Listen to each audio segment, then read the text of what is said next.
오늘은 교회 가는 것이 기쁘고 좋은 사람, 교회 가는 것이 기쁘고 좋은 사람이라는 제목으로 하나님 말씀 증거하도록 하겠습니다. 시편 122편은 성전에 올라가는 노래 세 번째 노래입니다. 주제는 뭐냐? 여호와의 전을 기뻐하는 것, 그게 주제입니다. 여호와의 전 그러면 한마디로 얘기해서 성전이겠죠. 또 신약적인 표현에 의하면은 교회겠죠. 그래서 한마디로 얘기한다 그러면 교회를 기뻐하는 사람, 이게 주제라는 것입니다. 구조는 간단합니다. 9절이기 때문에 1절부터 5절까지가 전반부고 6절부터 9절까지가 후반부입니다. 전반부의 주제는 여호와의 집으로 가는 기쁨, 또 후반부의 주제는 교회의 평안을 구함. 그러니까 여호와께 올라가는 것이 기쁩니다. 이게 전반부고, 또 그 교회의 평안을 구하면 하나님께서 그 다음 논리적 순서는 뭐냐면 우리에게 형통함이 임한다는 것입니다. 그러므로 교회를 기뻐하는 것이 성도와 교회 자체의 복이고, 또 교회의 평안은 교회 안에만 머무르는 것이 아니라 우리 성도의 삶의 형통까지도 이끌어간다. 그것이 오늘 논리적인 결론이라는 것입니다. 그래서 오늘은 두 가지를 살피겠습니다. 교회의 축복에 관한 두 가지 메시지 우리 차례대로 살피겠습니다. 첫 번째는 제목 그대로입니다. 1절부터 5절까지 내용인데, 교회 가는 것이 기쁘고 좋은 사람, 교회 가는 것이 기쁘고 좋은 사람이 돼야 된다는 것입니다. 이게 복이라는 것입니다. 1절을 보십시오. 사람이 내게 말하기를 여호와의 집에 올라가자 할 때 내가 기뻤도다. 이런 사람이 있습니다. 교회라는 말만 나와도 막 기쁨이 넘치고 설레이고 흥분되는 사람이 있습니다. 어제 저녁에도 잠이 잘 안 오는 사람이 있죠. 이유가 뭐냐? 새벽 기도 갈 생각하고 교회 갈 생각 안 하면 이렇게 기쁜 사람이 있다라는 거예요. 기쁘게 웃는 분도 계시고 비웃는 분도 계시는데, 그것이 기쁜 모습이 돼야 된다는 것입니다. 진짜 그래요. 나는 교회 가는 것이 좋아. 나는 교회 가는 것이 기쁨이야. 이게 진짜 복이라는 것입니다. 교회 가는 것이 기쁨이 되는 사람 치고 그의 삶 가운데 하나님의 축복과 은혜가 넘치지 않는 사람이 없다라는 거예요.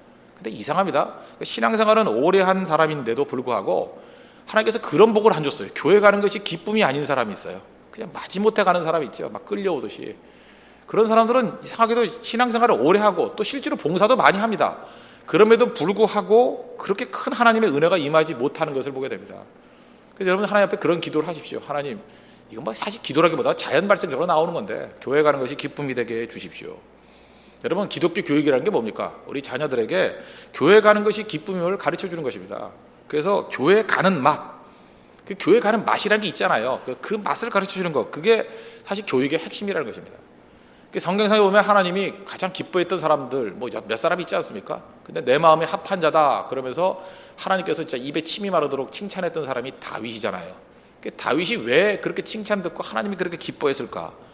그는 하나님께 예배드리는 게 기쁨이었어요. 그는 하나님께 나아가서 경배하는 게 기쁨이었고 교회 가는 게 지금식으로 하면 기쁨이었다는 것입니다. 대표적인 게 사무엘하 6장에 나오죠. 그 오베데돔의 집에 오랜 기간 동안 하나님의 언약궤가 있었습니다. 그런데 이제 예루살렘을 다 정복하고 평정하고 난 다음에 그 시온에, 예루살렘의 그 별명이 시온 아닙니까? 시온 그 산 이름이 시온이니까 자이온, 시온산. 거기로 하나님의 언약궤가 올 때에 너무 좋아서 덩실덩실 춤을 추잖아요. 사무엘하 6장 14절 보니까 다윗이 여호와 앞에서 힘을 다하여 춤을 추는데 그때에 다윗이 배에 에봇을 입었더라. 그래서 힘을 다하여 춤을 추다 이렇게 표현했죠. 춤을 이렇게 대충 춘 게 아니죠. 힘을 다해서, 최선을 다해서. 만약에 뭐 요즘식으로 하면 브레이크 댄스 했는지 모르겠어요. 그냥 막 머리 대고 막 뱅뱅 돌렸을지도 모르겠어요. 과격하게, 과도하게 춤을 췄다는 거예요. 힘을 다해서. 어떤 건지 아시겠죠? 아주 그냥 액션이 크게 드러나게. 얼마나 그 액션이 크게 드러나는지 막 옷이 흘러내리는 것도 몰랐대요. 분명히 브레이크 댄스 비슷한 거 했을 거예요. 그죠? 그때 막춤 같은 거 했을 거예요. 막 움직여가면서. 그랬더니 그걸 바라보던 사울의 딸 미갈이 막 비웃었죠. 채신머리 없이 저게 뭐냐. 그럴 때 하나님께서 그걸 기뻐하지 않았죠. 하나님께서 기뻐했던 게 무엇입니까? 정말로 예배를 즐거워하고 기뻐했던 다윗, 이거야 바로 그랬잖아요. 저는 하나님 앞에서 이런 마음들을 우리 홍대세교회 성도들이 다 가졌으면 좋겠습니다. 예배를 통해서 뭐 저는 목사니까 그렇다 그렇게 생각하지 마십시오. 어떤 때는 사실 의구심도 있잖아요. 하나님 새로 교회를 개척했는데 예배를 드릴 때 하나님의 성령의 임재가 없으면 어떡할까? 저는 그래요. 뭐 외부적인 환경 하나도 걱정 안 했는데 그게 제일 걱정이었어요. 혹시라도 하나님께서 도와주시지 않아서 예배가 냉랭하고 느끼잖아요. 성령의 임재가 있는지 없는지. 성령의 임재가 없고 지금은 멀었다 이러면 어떡할까? 근데 하나님께 예배드릴 때 뭐 첫 시간부터 하나님의 성령의 기름 부음이 있었어요. 여러분 느끼셨죠? 그게 하나님이 함께하는 예배다. 그날 저녁에 그냥 너무 좋아가지고 그냥 집에 가서 춤을 췄어요. 혼자서. 아무도 안 보겠다. 다음에 보면 또 미갈같이 욕할까봐 그죠? 그 춤을 췄는데 그때 제가 너무 좋아가지고 뭐 그냥 손으로만 안 되겠더라고요. 그래서 냅킨을 꺼내가지고 여기 냅킨 비슷한 거 끌어가지고 이렇게 춤을 췄어요. 이렇게 춤을 췄어요. 정말이에요. 막 되게 날리기도 하고 이렇게 그죠? 그때 제가 느꼈던 게 다윗의 심정이 이해가 되더라고요. 야, 너무 좋으니까 춤이 나오는 거야, 춤이. 또 우리 성도들 한 사람 한 사람을 살펴보면은 또 요즘에 신방을 많이 다니지 않습니까? 그러니까 상한 영혼들이 있잖아요. 상하다 못해 뭐 어떻게 보면 답이 없잖아요. 영혼이 병들었다는 거 이해가 되십니까? 너무 병이 심해가지고 이거 뭐 인간의 힘으로 치유가 안 돼요. 이거 분명히 하나님의 터치가 있어야만 되는데 예배를 통해서 그 상한 심령이 치유를 받았대요. 기쁘지 않습니까? 이건 어떤 병원에 가도 어떤 의사도 고칠 수 없어요. 정신과 의사도 고칠 수 없어요. 이건 하나님만 터치해야 고칠 수 있는 병이에요. 예배를 통해서 그게 고침을 받았대요. 기쁘지 않아요? 그때 어떻게 춤을 안 춰요? 춤춰야죠. 지금 나이도 젊었음에도 불구하고 뭐 아주 젊은 건 아니에요. 30대 초반인데 뭐 꿈이 좌절돼 버렸어요. 의욕도 없어요. 그러니까 날마다 눈물만 흘리고 그 눈물이 회개의 눈물, 뭐 감격의 눈물도 아니에요. 그 절망의 눈물 그런 거 있지 않습니까? 저 눈물 어떻게 하면 닦아줄 수 있을까? 저 눈물이 어떻게 하면 그치고 새롭게 꿈꿀 수 있을까? 예배 드리면서 꿈을 꿨대요. 춤출 수 있는 거 아니에요? 얼마나 대단한 겁니까? 지난주에 제가 설교할 때 소개를 했죠. 이 광양에 계시는 어떤 정집사님이라는 분이 계시는데 태백기도 와가지고 이제 유방암 수술을 앞두고 기도 받겠다고 기도를 해주는데 그래서 마음 가운데 그런 게 있어요. 꼭 수술 받기 전에 가가지고 두려움 가운데 계신 분 위로해주고 말씀으로 격려해주고 싶다. 그래서 말씀으로 격려해주고 위로해줬는데 그 안에 진짜 성령의 임재가 있어요. 병상에 성령의 임재가 있었어요. 근데 어저께 제가 깜짝 놀랐습니다. 어저께 그분이 새벽기도에 오신 거예요. 아니 지난주에 수술 받은 분이 그렇게 걸어 다녀도 되나요? 난 모르겠어요. 요즘에 의술이 너무 좋아졌나? 오셔가지고 예배 드리고 같이 기도하고 찬송하면서 가셨어요. 어저께 굉장히 기분이 좋았습니다. 이유가 뭐냐? 바로 그거였어요. 야, 이게 두려움 가운데 빠져 있고 암 수술 앞두고 이렇게 쓰러지기 직전에 분이 건강한 모습으로 와가지고 하나님 앞에 예배 드리고 감사하고 하나님 살아계시다 찬미하고 돌아가는 거. 이거 기쁘지 않아요? 이런 감격이 있어야죠. 그때 제가 어저께는 춤을 못 췄지만 사람들이 너무 많아가지고 춤추고 싶었어요.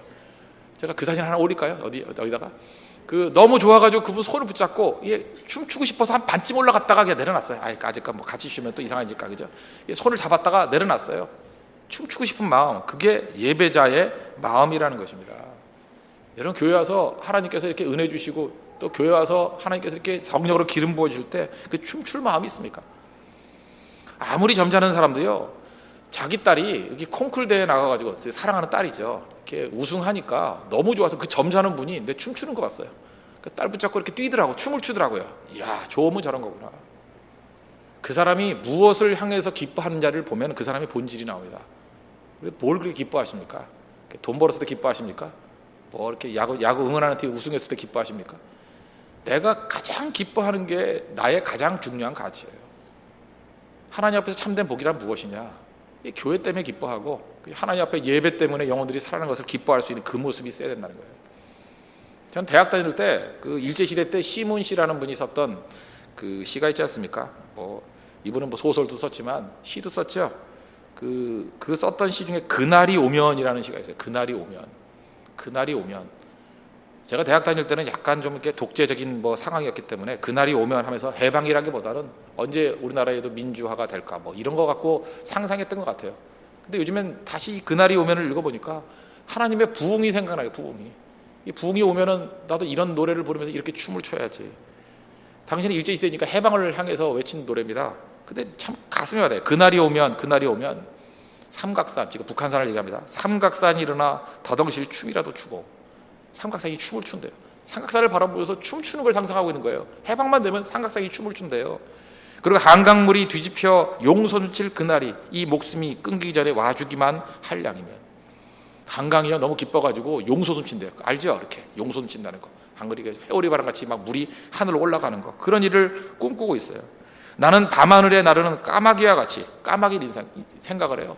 종로의 인경을 머리로 들이받아 올리오리다. 두개골은 깨어져 산산조각이 나도 나는 기뻐서 죽사오매 오히려 무슨 한이 남으리까. 너무 기뻐가지고 옛날에 통행금지 할 때 종 쳤잖아요. 종경의 인경, 그죠? 땡 치면 이제 못 다니게 했잖아요, 그죠? 거기다가 그죠? 자기가 까마귀가 돼가지고 머리를 갖다 차 박아버리겠대요. 두개골이 박살이 난다 할지라도 덩그랑덩그랑하고 종 치는 소리를 들리면서 그죠? 기뻐하고 싶대요. 그 심정 아시겠습니까? 얼마나 이 해방을 그리고 있는지. 그날이 와서 6조 앞 넓은 길을 울며 뛰며 뒹굴어도, 6조 앞이가 어딘가요? 뭐 세종로인가요? 아니면 종로인가요? 거기 뭐 6조 거리가 있었잖아요, 그죠? 세종로겠네, 세종로. 지금 세종대왕 있는데 6조 거리가 넓잖아요, 지금도. 옛날에 넓었는가 봐요. 거기서 울며 뛰며 뒹굴고, 우리도 한번 그거 해볼까요? 막 울면서 뛰고 너무 좋아서 막 땡글땡글 뒹굴면서, 그래도 넘치는 기쁨에 가슴이 미어질 듯 하거든. 이건 뭐 도대체 굴러도 마음에 차는 게 아니에요. 드는 칼로, 잘 드는 칼로, 이거 좀 살벌한데, 그죠? 이 몸에 가죽이라도 벗겨서 커다란 목을 만들어 들쳐매고는 여러분의 행렬에 앞장을 서오리다. 너무 기뻐가지고 무슨 북을 치고 싶은 거예요. 그래서 북이 없으니까 자기 가죽 벗겨가지고 북 만들겠다는 거예요. 그래서 둥둥둥둥. 그럼 몸은 그냥 시퍼렇게 다니겠네요, 그죠? 그런 상상을 하고 있어요. 그런 상상. 우렁찬 그 소리를 한 번이라도 듣기만 하면 그 자리에 거꾸러져 눈을 감겠소이다. 가슴 뛰지 않습니까? 우리 성도들이 적어도 이런 정도의 노래가 사실 찬송가로 나와야죠. 그날이 오면, 부흥의 날이 오면, 이 홍대 앞 거리가 변화되는 그날이 오면, 수없이 많은 사람들이 주께로 나오는 그날이 오면, 우리 그 꿈을 꾸셔야 됩니다. 그날이 오면. 그게 복이고, 그게 교육이고, 그게 하나님께서 우리에게 주신 최고의 영광이라는 것입니다. 우리 홍대교회 세계 성도들이 다 같이 하나님의 부흥 때문에 춤출 수 있는 그날이 오기를 바랍니다. 그래서 오늘 2절 보십시오. 예루살렘아, 우리 발이 내 성문에 섰도다 그랬죠. 너무 기쁜 일은요, 이렇게 주위에 이야기 듣고 소문으로 만족할 수가 없습니다. 직접 가는 거죠. 오늘도 이 설교를 인터넷에서 듣는 분들이 있지만, 뭐 할 수 없어서 인터넷에서 듣는 분들이 있지만, 여러분들이 예배 드려봐서 알죠. 인터넷으로 드리는 설교와 현장 속에 있는 그 은혜, 이게 비교가 됩니까? 비교가? 내가 볼 때 100분의 1도 안 되는 것 같아요. 100분의 1. 인터넷에야 뭐 기껏해야 그 정보, 인포메이션이 전달되는 거지, 이 현장에서 이 성령의 터치와 감동, 글쎄요, 그게 전달이 될까? 이 안에 있는 기쁨과 감격이. 이스라엘 백성도 마찬가지였다는 거예요. 하나님의 영광과 은혜가 너무 기뻐서 이건 이야기 소문으로 만족할 수 없다라는 거예요. 그래서 우리 발이 내 성문에 섰도다. 직접 가는 거잖아요. 순례죠, 순례. 순례 왜 합니까? 내 발이 간다네, 내 발이. 저는 옛날에 그 예배 잘 안 빠졌습니다. 평신도일 때도. 이유가 뭐냐? 저는 항상 그랬어요. 내가 없을 때 부흥이 일어날까 봐. 그게 걱정이 돼가지고. 혹시 내가 없을 때 부흥이 일어나면 나중에 부흥의 소식을 그 전해 들으면 얼마나 억울해요? 1907년에 평양에 대부흥이 있었습니다. 그때 평양에 그 당시에 살던 분, 거기다가 부흥이 일어났던 산정현 교회에 다니던 분, 근데 그때 마침 새벽기도 안 나갔어. 근데 그때 부흥이 일어난 거예요. 그거 왜 살아요? 왜? 그죠? 1907년에 평양에 살면서, 그것도 산정현 교회에 다니면서 부흥을 못 봤다. 정말 그 종로에는 인경에 머리를 쳐박아가지고, 그죠? 두개골이 깨져서 산산조각이 나죠. 기쁨이 아니죠. 이거는 슬픔 때문에. 여러분 잊지 마십시오. 여러분 없을 때 부흥이 일어나지 않도록 기도하십시오. 그죠? 예, 그럼 맨날 와야 된다는 거예요. 맨날. 축구도 마찬가지죠. 우리 보통 그러잖아요. 축구나 야구 왜 현장에 가서 보냐고. 정말로 사랑하는 사람, 기쁨 있는 사람들은요, 텔레비전 보면 된다. 그건 그 맛이 뭔지를 모르는 사람이에요. 텔레비전하고 달라요. 현장의 감동이라는 건, 그거는 뭐 그 사람마다 다 틀리겠지만 이제 100배, 1000배가 되는 사람도 있고요. 적어도 10배는 되더라고요. 그 현장을 떠나지 않는 그 모습이죠. 그러면서 이걸 상상하냐. 4절 보십시오. 지파들, 곧 여호와의 지파들이 여호와의 이름에 감사하려고 이스라엘의 전례대로 그리로 올라가는도다. 예루살렘 성전을 향해서 이렇게 막 올라가는 그 행렬들을 그리고 있잖아요. 그래서 그런 거를 그려야 됩니다. 홍대세교회를 향해서 이 주변에 있는 많은 영혼들이 예배드리기 위해서, 감사하기 위해서, 찬송하기 위해서 많은 그 힙합에 빠져 있는 사람들이 이곳에서 그리스도를 찬미하고 영광 돌리는 그 상상, 꿈꾸는 용기를 가지셔야 됩니다. 교회가 꿈꾸지 못하면 어디서 꿈을 꿀 거예요? 세상은 꿈꾸지 않습니다. 우리는 말씀을 가지고 꿈꿔야 된다는 거예요. 오늘 제발 현실적인 기도에만 머무르지 마시고 꿈꾸는 기도를 하십시오. 꿈꾸는 기도. 적어도 내 기도의 30% 정도는요, 꿈꾸는 기도가 돼야 돼요. 하나님 이런 꿈을 꿉니다. 이곳에 변화의 꿈을 꿉니다. 누구도 안 된다 그러는데 그 꿈을 꿉니다. 아침부터 꿈꾸기 위해서 오시는 거예요. 오늘도 교회를 기뻐하고 교회의 영광을 꿈꾸는 우리 하나님의 거룩한 백성 되기를 바랍니다. 두 번째는 교회의 평안을 빌라는 거죠. 6절부터 9절까지 내용을 보십시오. 예루살렘을 위하여 평안을 구하라. 이유가 뭐예요? 예루살렘을 사랑하는 자는 형통하리로다. 평안을 구하면 형통이 온대요. 7절, 내 성 안에는 평안이 있고 내 궁중에는 형통함이 있을지로다. 평안이 있고 그러니 곧장 형통이 있다. 8절, 내가 내 형제와 친구를 위하여 이제 말하리니 내 가운데 평안이 있을지어다. 9절, 여호와 우리 하나님의 집을 위하여 내가 너를 위하여 복을 구하리로다. 예루살렘의 평안을 구하라. 지금식으로 가면 교회의 평안을 구하라라는 것입니다.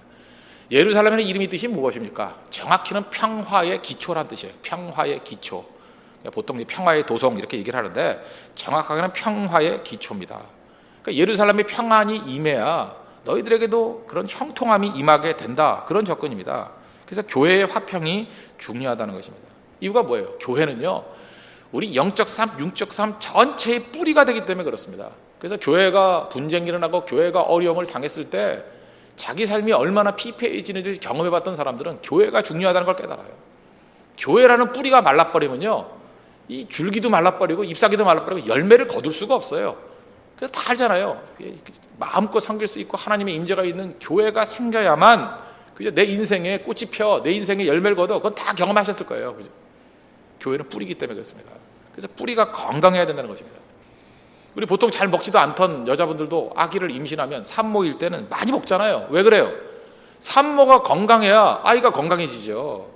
그러니까 교회라는 것이 이게 산모 같은 겁니다. 교회가 건강해야 거기에 있는 아이들, 우리의 자녀들, 우리의 성도들이 건강하게 살 수 있다는 것입니다. 저는 교회 이미지 얘기할 때 그 엘리사 스토리가 생각납니다. 열왕기하 2장에 보니까 엘리사가 여리고성에 갔습니다. 2장 19절을 보니까 그 성읍 사람들이 엘리사에게 말하되 우리 주인께서 보시는 바와 같이 이 성읍의 위치는 좋으나, 여리고성이에요. 위치는 참 좋대요. 아시죠? 요단강 건너자마자 첫 번째 성이 여리고성이잖아요. 그러니까 위치는 좋잖아요. 강변에 있는 도시니까. 그죠? 강변 도시예요. 지금 같으면 이렇게 리버뷰가 있는 도시예요. 그러니까 위치는 좋대요. 근데 이상한 동네예요. 성읍의 위치는 좋으나 물이 나쁨으로 토산이 익지 못하고 떨어지나이다. 물이 나쁘대요. 물이 양은 많은데 물이 안 좋대요. 그래서 토산이 익지 못하고 막 떨어진대요. 막 염분이 많은지 뭐 무슨 내용인지 잘 모르겠어요. 물이 안 좋대, 물이. 그러니까 지금 시간 뭐 교회를 친다 그러면 교회 질이 안 좋은 거죠. 그래서 토산이 익지 못하고 떨어지나이다. 그랬더니 엘리사가 이르되 새 그릇에 소금을 담아 내게로 가져오라 하매 곧 가져온지라. 소금 갖고 오랬답니다. 그 다음에 엘리사가 물 근원으로 가서, 물에 근원이 있을 거 아니에요. 근원으로 가서 소금을 그 가운데 던지며 이르되 여호와의 말씀이 내가 이 물을 고쳤으니 이로부터 다시는 죽음이나 열매 못함이 없을지니라 하였느니라 하니 그 물이 엘리사가 한 말과 같이 고쳐져서 오늘에 이르렀느니라. 물 근원을 고쳤습니다. 소금을 넣고 물 근원을 고쳤어요. 그랬더니 그때부터 지금까지 뭐 성경에 기록된 그 당시까지 거기서 맑은 물이 나오고, 그죠? 열매를 맺게 만들고 죽음에서 생명이 나오게 만드는 생수가 되더라는 거예요. 상당히 상징적인 의미가 있지 않습니까? 교회가 병들고요, 물 근원이 이렇게 썩어져 버리면 남부 형들도 그 물 먹는 사람 다 죽잖아요. 그러니까 물 근원을 고쳐야 된다는 거예요. 소금으로 고치는 거예요. 뭐예요? 말씀으로 고치고 하나님의 은혜로 고치고 능력으로 고쳐야죠. 윗물이 건강해야 된다는 것입니다. 그래서 간단히 얘기하면 여러분들이 죽어라 열심히 뛰면서 여러분 삶을 영위한다 할지라도 물 근원인 교회가 연약해지고 교회가 변질되고 교회가 병들었다 그러면 절대 힘없지 못합니다. 그래서 어찌 보면 지혜로운 사람은 1순위가 교회를 위한 기도가 돼야 돼요. 주님께서 피 흘려 사실 이 교회를 위해서 기도하고 교회가 건강해지고 교회가 은혜가 넘치는 곳이 되기를 원합니다. 그러면 교회가 잘 되면 저절로 잘 된다니까요. 그게 성경의 적그지라는 거예요. 마태복음 6장 33절 보니까 그런즉 너희는 먼저 그의 나라와 그의 의를 구하라. 똑같은 거죠. 하나님의 의와 그의 나라를 먼저 구하래요. 그리하면 이 모든 것을 너희에게 더하시리라. 지금 최근 들어 우리 성도들을 보면은 정말 교회를 사랑하는 마음이 대단합니다. 이제 뭐 설렁탕 하시는 분도 자기 설렁탕은 지금 장사가 되는지 안 되는지 신경 안 쓰고 계속해서 교회만 먹이려고 그러고요. 밥샵을 하시는 분도 도대체 돈을 벌라는 건지 말라는 건지, 그죠? 교회 식당 역할을 하겠다고 나오고, 저는 그게 나쁘지 않다고 생각해요. 그죠? 그의 나라와 그의 의를 먼저 구하는 분들에게 하나님께서 은혜 안 주시겠어요? 그렇잖아요. 그 다음에 또 기도 제목 중에 상당수가 교회 근처로 이사 오는 거예요. 그래서 마음껏 섬기고 싶다고, 이 홍대 변화를 위해서 쓰임받는 가정이 되고 싶다고, 이런 소망이 어떻게 귀중한 것이 아니겠습니까? 이 시대에 지금 미친 놈들 많잖아요. 다 미쳐 돌아다니잖아요. 우리도 같이 미치자고요. 어떻게 미쳐야 돼요? 우리는 교회에 미친 사람들 되자고요. 하나님의 교회에 미친 사람들. 하나님의 교회 그러면 미친 듯이 춤도 추고요. 이 동네 나가봐요. 춤추는 사람 되게 많아요. 우리도 춤추자고요. 그죠? 교회 때문에 춤추고. 춤추는 인생들 될 때 하나님께서 그걸 통해서 놀라운 역사를 이루어 주신다는 것입니다. 오늘 시편 122편 하나님의 교회를 기뻐하고 좋아하는 사람들의 모습을 보지 않았습니까? 하나님이 그걸 기뻐하셨습니다. 우리 그 모습 돼야죠. 그리고 교회의 형통을 놓고 기도하고 헌신하는 사람들을 보지 않았습니까? 그것이 교회의 평안과 형통이 우리의 평안과 형통이 된다는 거예요. 귀중한 메시지 붙들고 주의 몸된 교회를 사랑하고, 특별히 우리 지역교회이지만 그죠, 우리 안에 섬기게 만든 이 홍대설교회를 위해서 죽도록 충성하고 기도하고 눈물 뿌려 간구하는 우리 하나님의 거룩한 백성 되기를 축원합니다. 기도하겠습니다. 이 시간 이 말씀을 놓고 하나님 앞에 간절히 간구합시다. 하나님, 교회를 기뻐하고 좋아하는 성도, 교회 때문에 춤추는 인생 되기를 원합니다. 또 교회의 평안이 임하면 형통도 임한다 그랬습니다. 뿌리 되는 교회, 물근원 되는 교회가 건강하게 설 수 있도록 지켜주시고 많은 영혼들을 건져내는 능력의 사역이 될 수 있도록 해달라고 우리 다 같이 하나님 앞에 간구하도록 하겠습니다.